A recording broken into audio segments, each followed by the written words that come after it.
దాని నుంచి 3 దోమలు వస్తున్నాయి డాక్టర్ గారు, భూమి పడుతున్నాయి, టాబ్లెట్ రాసివ్వండి అయ్యా అంటావా? అంటావా? కానీ చర్చిలో ఉంది దానికి టాబ్లెట్. ఏంటంటే దాని టాబ్లెట్ పాపానికి ఏంటమ్మా మహేష్ సూపర్.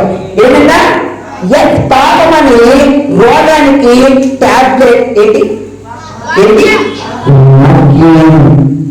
పాపం అనే రోగాన్ని తగ్గించుకోవడానికి నీకు టాబ్లెట్ ఏంటి?